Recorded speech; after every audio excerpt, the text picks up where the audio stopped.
Boa noite, igreja, a paz do Senhor, tudo bem? Amém. Peço que desde já vocês abram as suas Bíblias em Gênesis 18, Gênesis capítulo 18, versículo 17.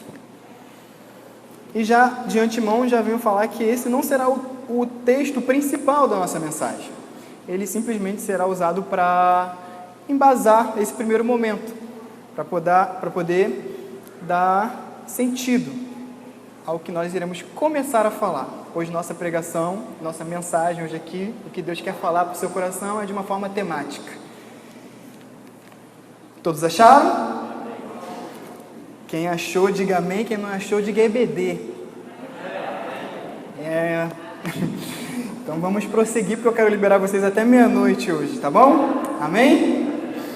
Então segura um pouquinho aí a mensagem, não vamos ler agora não. E nós estamos no mês da família, correto? Onde o tema de nossa igreja é famílias santificadas, deveria estar ali, mas por problemas técnicos não está.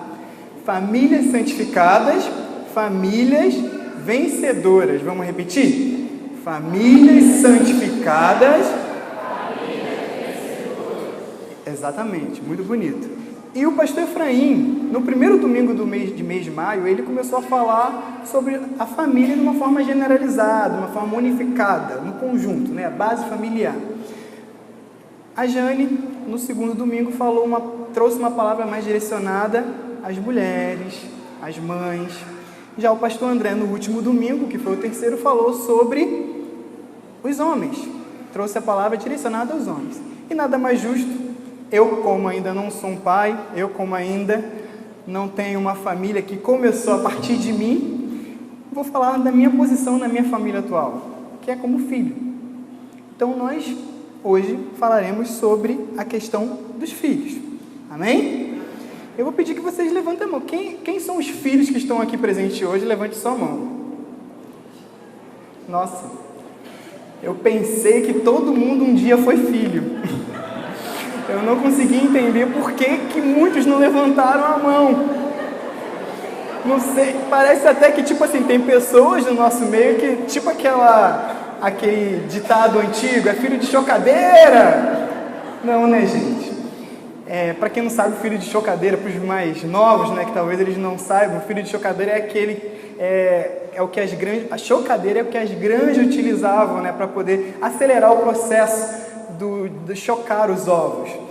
E quando se fala filho de chocadeira, para simbolizar que aquele pintinho, ele não cresceu com amor ao pai, à sua mãe, a galinha no caso. Então quando te fala filho de chocadeira, estão querendo dizer que você não tem amor aos seus pais.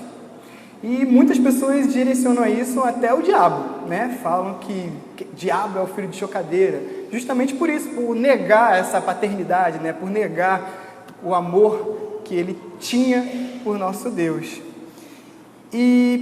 Mas voltando ao nosso tema, que eu ainda não falei o nome do tema que nós estaremos abordando é filhos curados. Filhos curados. Seja ele psicologicamente, seja ele mentalmente, seja ele socialmente, filhos curados. E agora nós vamos ler o nosso texto bíblico. Gênesis 18, do 17 ao 19. Então o Senhor disse: esconderei de Abraão o que estou para fazer? Abraão será o pai de uma nação grande e poderosa, e por meio dele todas as nações da terra serão abençoadas, pois eu o escolhi para que ordene aos seus filhos e aos seus descendentes que se conservem no caminho do Senhor, fazendo o que é justo e direito, para que o Senhor faça vir a Abraão o que lhe havia prometido. Amém, irmãos? Vemos nesse texto Deus escolhendo um pai, que no contexto é Abraão, mas para cumprir alguns propósitos, para cumprir algumas determinações. Ele diz: pois eu o escolhi para que ordene aos seus filhos e aos seus descendentes que se conservem no caminho do Senhor. Deus estava instruindo Abraão a ser um pai responsável e perseverante. ele seria um pai de muitos filhos, de uma grande nação, e essa nação iria ser poderosa. Só que tudo isso dependia de uma atitude de Abraão, dependia de um posicionamento de Abraão. Como ele ia se posicionar diante deste chamado. Abraão, todo mundo sabe que é portador de promessas inigualáveis, né? Em toda a história da humanidade. Mas tudo dependia do seu modo de agir. Abraão tinha a missão de ensinar os seus filhos a estar no caminho do Senhor, a andar com retidão. Então, quando eu falo de um filho curado, eu falo de uma característica. Um filho curado recebe a cura através dos seus pais. Um filho curado, ele vive aquilo que o seu pai ensinou. E se o pai ensinou a estar nos caminhos do Senhor, é através daí que ele será um filho curado. O que Deus espera dos pais hoje não é nada menor ou maior do que ele esperava de Abraão. Ele simplesmente quer que vocês, pais, ensinem seus filhos a estar no caminho dele. Nesta perspectiva, Deus cria um modelo de filho.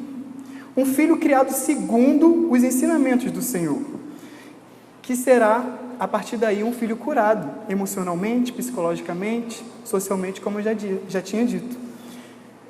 Então, Deus espera tudo isso de um pai, e espera tudo isso de um filho. Ele espera que nós, como filhos, venhamos nos tornar pais desta forma. Um pai igual a Abraão, que para ter uma nação sarada, uma nação grande, forte, curada, venha dar base aos seus filhos, venha dar fortalecimento aos seus filhos desde pequenininho. Talvez isso seja até necessário hoje, trazendo para a gente estudar mais a palavra, buscar mais conhecimento da palavra do Senhor, para que a gente possa passar a verdade para nossos filhos, para que a gente possa passar a verdade a todos que nos rodeiam. E já indo para o segundo tópico, que é: um filho curado compartilha a cura. Quando um filho recebe a cura do seu pai, quando ele cresce, aquilo ali já é natural na vida dele, aquilo ali já faz parte da sua personalidade, então ele compartilha aquilo por onde ele passar.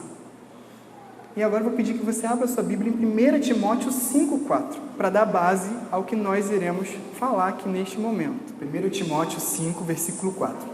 Amém, irmãos? Então vamos ler.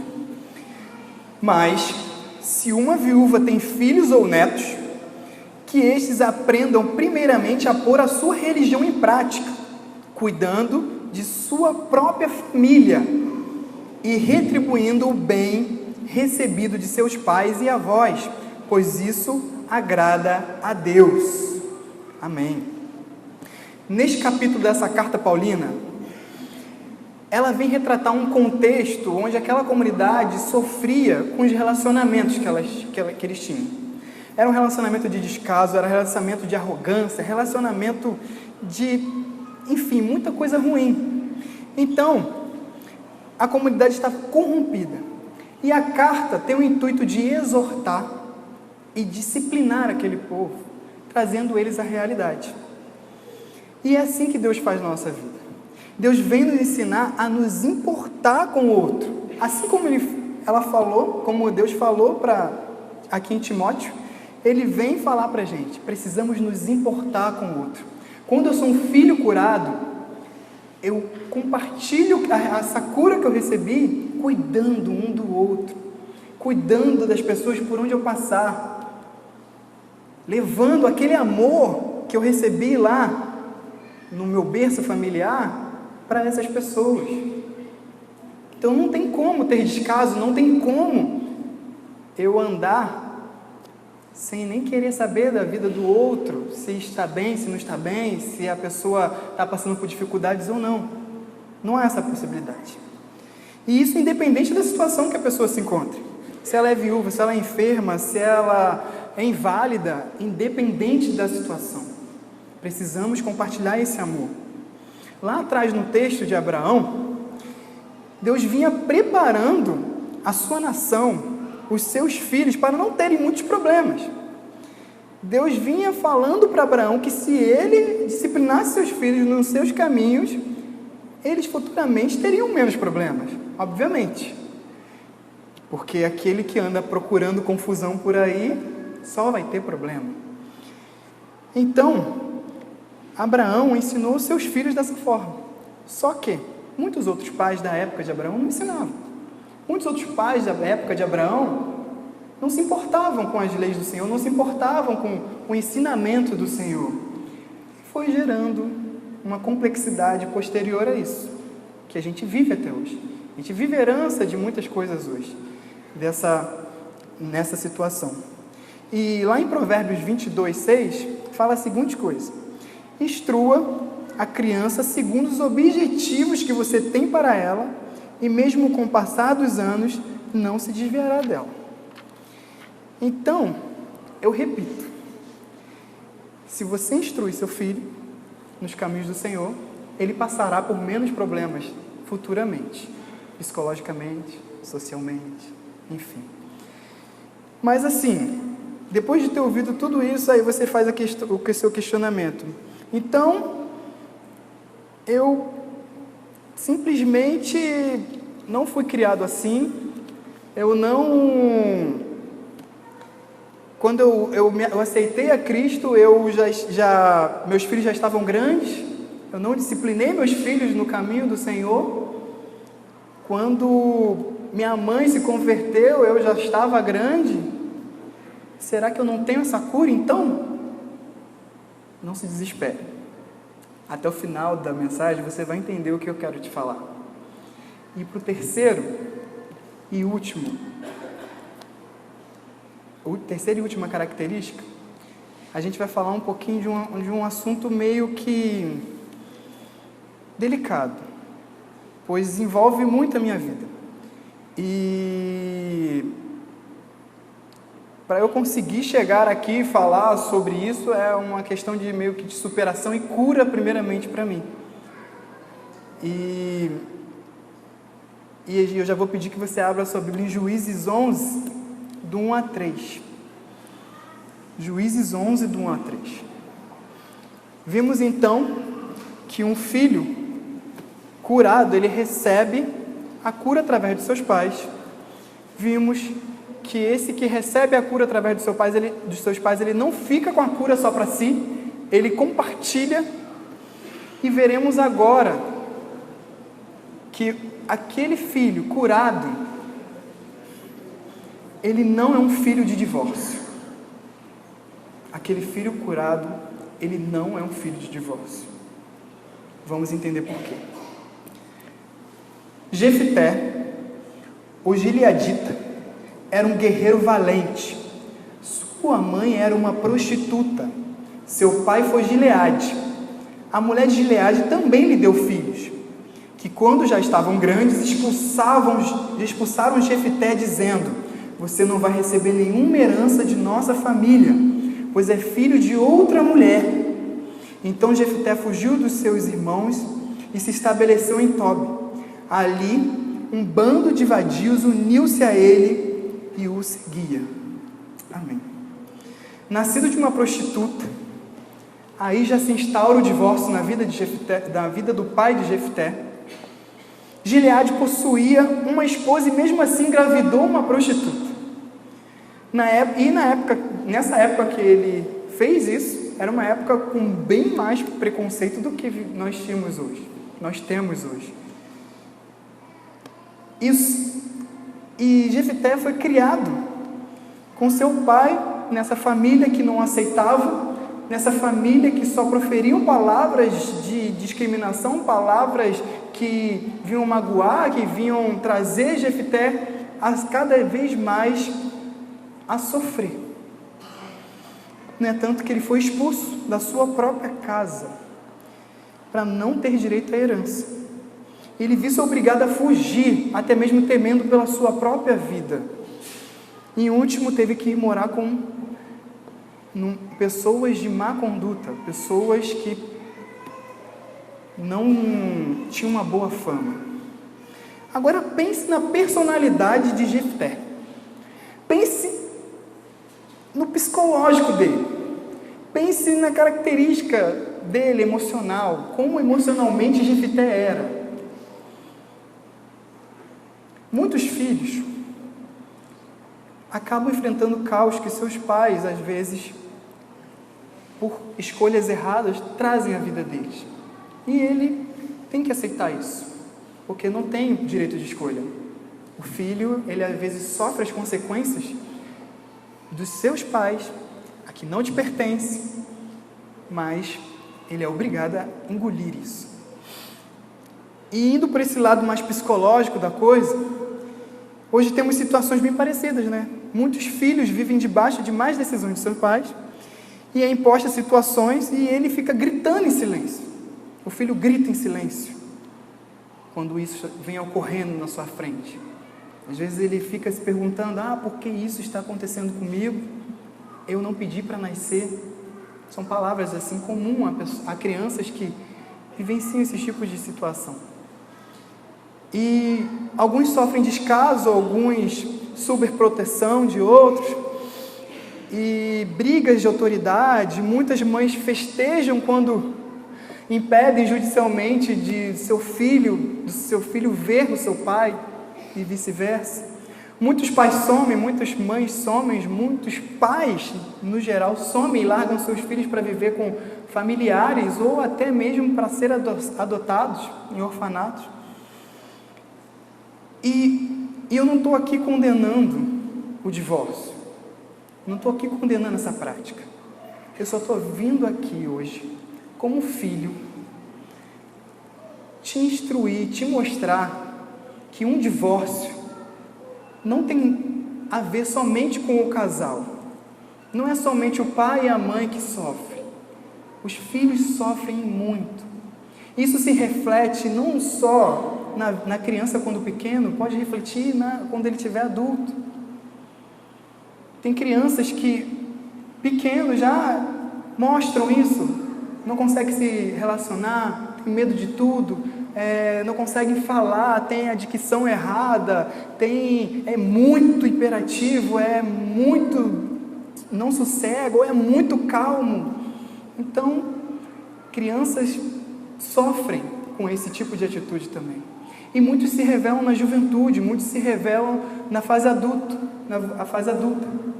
assim como eu. E agora eu vou falar um pouquinho da minha vida para vocês. Eu sou filho de divórcio. Aos meus 4 anos de idade, minha mãe se separou do meu pai. E nesse tempo, meu pai, o motivo maior que meu pai e minha mãe se separaram é porque meu pai era alcoólatra. Alcoólatra mesmo, de bebida quente, aquele que não tinha controle sobre si, aquele que fazia milhares de coisas. E minha mãe também era alcoólatra, mas ela tinha um certo controle, só que ela era cerveja, amizades, ela ia muito para amizades, finais de semana, assim, ela tinha um certo controle. Ela não dependia disso, mas o meu pai já era dependente disso. E isso veio atingir a minha vida, porque no meio daquilo tudo, eu vi meus pais brigando, eu vi meus pais discutindo horrorosamente, voando coisas, eu vi meus pais se atacando, e enfim, muitas coisas. E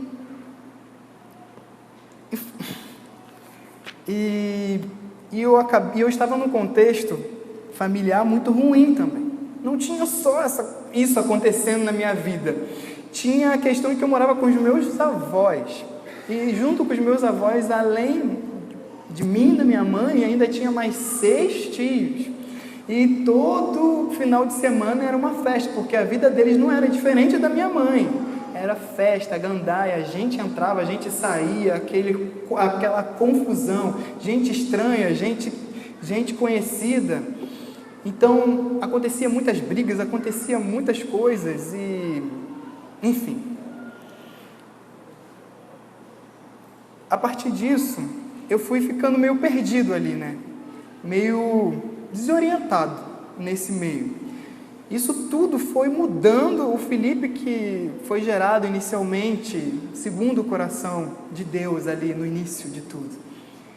Não que hoje eu não seja, mas isso foi agregando coisas em minha vida, coisas ao meu psicológico que foram mudando o meu caráter. E eu morava, quando meus pais se separaram, minha mãe também tinha que trabalhar para me sustentar. Não era mais o sustento do meu pai e da minha mãe, agora era só o sustento da minha mãe. Então eu ficava com meu avô. Só que meu avô também era alcoólatra. Ele era muito responsável, ele cuidava de mim, só que até ele beber. Então, aí muitas pessoas me zoavam. Ah, você é que foi criado por vó. Eu falo, não, eu fui criado por vô. Só que meu avô, quando bebia, eu estava sozinho dentro de casa. Só que, indo na contramão de toda essa sofrência, de todos esses momentos ruins, Deus separou pessoas na minha vida para poder me dar essa base que eu estava precisando, para poder me orientar a partir dali, para poder me trazer a consciência, me trazer a ser um bom filho. E eles acabaram assumindo a minha vida como se eu tivesse sido gerado por eles. Então, hoje, eu dou graças a Deus pelo Vladimir e Marilda, que são os meus pais, que se não fosse eles na minha vida, que não me desse essa base, não me mostrasse um espelho de como eu deveria me portar como filho, de como hoje eu devo me portar como um adulto, hoje eu poderia não estar aqui, eu poderia ser um filho rebelde, eu poderia ser, enfim, um perdido. Vocês estariam me evangelizando, talvez. Mas Deus sabe o que Ele faz. E Ele permitiu que isso tudo acontecesse na minha vida por um grande propósito. E eu vou falar ao final. Porque aqui agora eu quero falar só um pouquinho mais de uma parte psicológica que acontece. Só para você entender o que tudo isso que eu contei sobre a minha vida gerou no meu psicológico, no meu caráter. Existe para a psicologia 2 termos, chamados de pertencimento e diferenciação. O pertencimento é aquele senso de você sentir que você pertence àquela família, àquela base familiar, você pertence àquele lá. A diferenciação é quando você assume o caráter de ter o seu próprio pensamento, o caráter de ter a sua própria opinião. Então, quando a criança ela está se desenvolvendo, ela está separando essa autonomia dela e vendo quem é ela dentro da família original e quem é ela no individual. E e essas questões ficam rodando na cabeça da criança a todo tempo. Então, toda palavra que você fala, tudo que você traz à vida dessa criança, pode causar, sim, um transtorno na vida dela.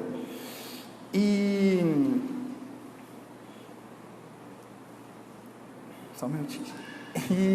E uma coisa muito importante é que, quando adultos, nós temos que conseguir se desgarrar disso. Conseguir entender que nós não pertencemos mais àquela família que muitas das vezes nos trouxe muitos problemas, e entender que eu tenho uma diferenciação. Eu posso trilhar o meu caminho sem ser ligado àquela família. Eu posso escolher isso, mas a partir eu escolho isso e eu trato isso. Eu busco ajuda nisso e eu entendo que isso é uma coisa que me prejudica, que isso que é uma coisa que me ajuda em certas formas, e eu começo a me colocar, a saber a minha posição entre a minha família que me gerou e a nova família no qual eu vou gerar.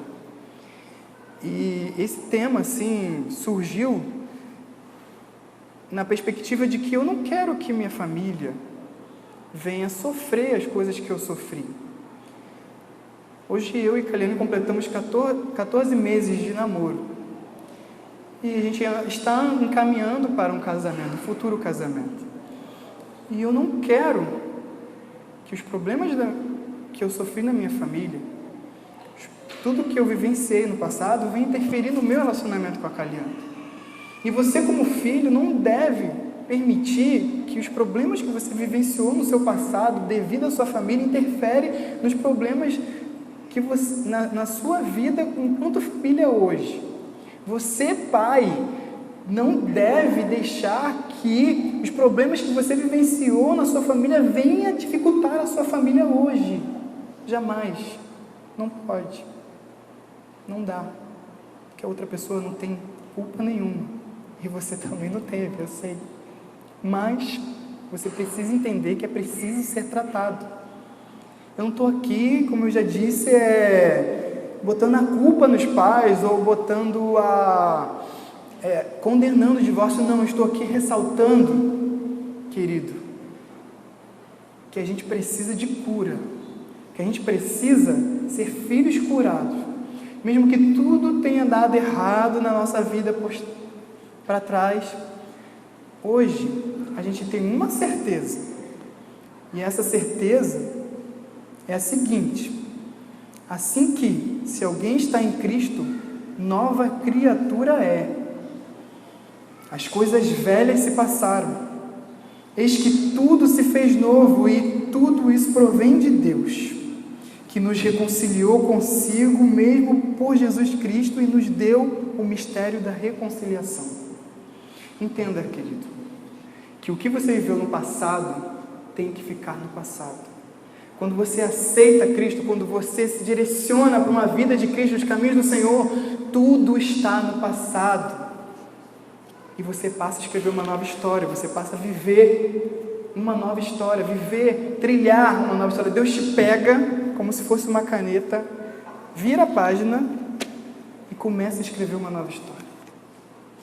Então, querido, que minha experiência como filho de uma coisa que não foi tão boa, mas que no fim de tudo serviu para uma única coisa, e vai servir para uma única coisa para toda a minha vida: a ajudar outras pessoas a serem curadas.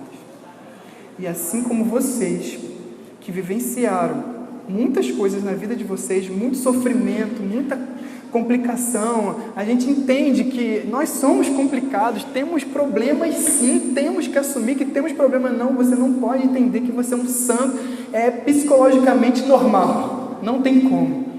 Tem que entender que nós precisamos de ajuda sim, e essa ajuda vem do alto, essa ajuda vem de Cristo, e Cristo ele vai direcionar, seja um profissional, seja Ele mesmo vindo até você para te curar, e Ele vai te ajudar, Ele vai nos ajudar.